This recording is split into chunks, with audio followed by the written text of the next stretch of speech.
ဒီယာဒီခေါ်ယူမှုမှာအသင်းအတွက်အသုံးမဝင်တဲ့ကစားသမား10ယောက်နံပါတ်10ကတော့ Frimpong လီဗာပူးစမှာကစားသမားကောင်းဖြစ်ပေမဲ့ပရီးမီယာလိမှာတော့ဒီလိုကောင်းတဲ့ခြေစွမ်းတွေကိုတော့မတွေ့ရသေးပါဘူးနံပါတ်9ကတော့ Elanga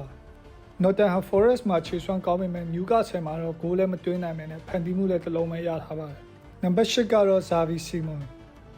Simon ကောင်းတဲ့ပွဲဆိုကျွန်တော်ဒီယာတီမှာတပွဲမှမကြည့်ရသေးပါဘူးယာတီဝက်ပြီးရဲ့အချိန်ထိတော့အဆိုးရွားဆုံးစားသမားပါပဲနံပါတ်9ညမှာတော့ Garnacho Chelsea ကဘာလို့ခေါ်ခဲ့လဲတော့နားမလည်နိုင်ပါဘူးသူ့ရဲ့ဒီယာတီခြေစွမ်းလည်းအားရစရာမရှိပါဘူး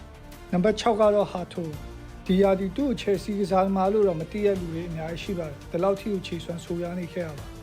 နံပါတ်5ကတော့ Liam Delap ဒီကစားသမားကွင်းထဲမှာနှစ်ပန်းလုံးပြီးသူ့ကြည့်မယ်ဆိုရင် WWE နှစ်ပန်းသမားတယောက်ကြည့်နေရလို့ပါပဲနံပါတ်4ကတော့ Florian Wirtz ကကောင်းပေမဲ့တန်းတရာပေးရတဲ့ခြေစွမ်းမျိုးမဟုတ်သေးပါဘူးနံပါတ်3ကတော့ Carcat ဒီယာတီသူကစားအထက်ဆိုင် Robertson ကစားတာတော့မှပို့ပြီးတော့ကောင်းနေပါသေးတယ်နံပါတ်2ကတော့ Isak